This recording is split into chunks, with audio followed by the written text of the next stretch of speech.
have any control over, and they don't inhibit those. One of those is the norovirus. Now, if your hand sanitizer doesn't contain alcohol, then it's likely to contain triclosan, which is a powerful antibacterial agent and often used in making pesticides.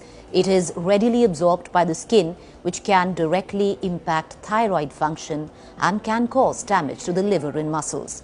Another thing, have you ever thought, a lot of us, especially now, immediately reach out for a hand sanitizer, use it, and then start eating something.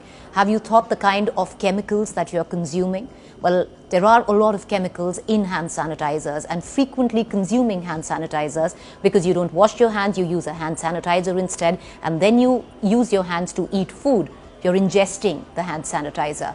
Well, it can be very harmful for your immunity, counterproductive, especially for very young children. If kids constantly consume this product, then first it can lead to alcohol poisoning, and secondly, it can lower their immunity to such a level that the body's defense mechanism is in a constant fighting mode, which leads to weakened immunity. This can cause serious side effects when they grow older as well. These adults have a weak immune system and will be more vulnerable to diseases. Moreover, if your hand sanitizer is scented, that means it's loaded with toxins and chemicals. Synthetic fragrances contain phthalates, which are endocrine disruptors that mimic hormone and could alter genital development. So hand sanitizers don't just have these medical risks, but also certain physical impact as well if you use them. As we told you, that sanitizers contain alcohol, which make it highly flammable. So if putting alcohol on your hands, you go near any fire, it can cause some serious burns. One such incident had happened in Rewari, where a person had suffered 35% burns because he was in close proximity to a kitchen stove while using hand sanitizer on his clothes. There is a video that is circulating that seems to suggest a car in Delhi caught fire because a hand sanitizer kept in the car actually burst, leading to the car catching fire.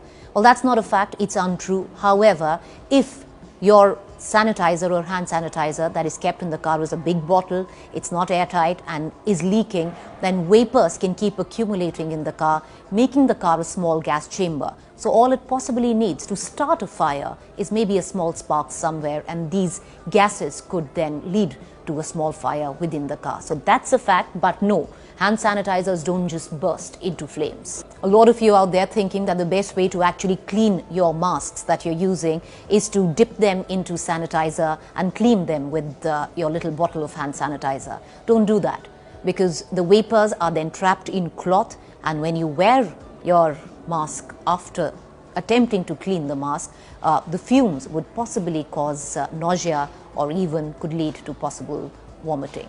So here is how you can prevent yourself. Wash your hands using soap and water. Keep the sanitizer away from children.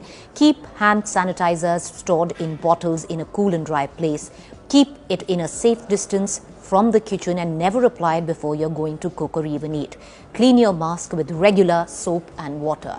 So ultimately, yes, hand sanitizers at this point of time could be an essential commodity if you don't have water and soap within easy access. Because if you do, that should be your first priority. Wash your hands with soap before you use a hand sanitizer.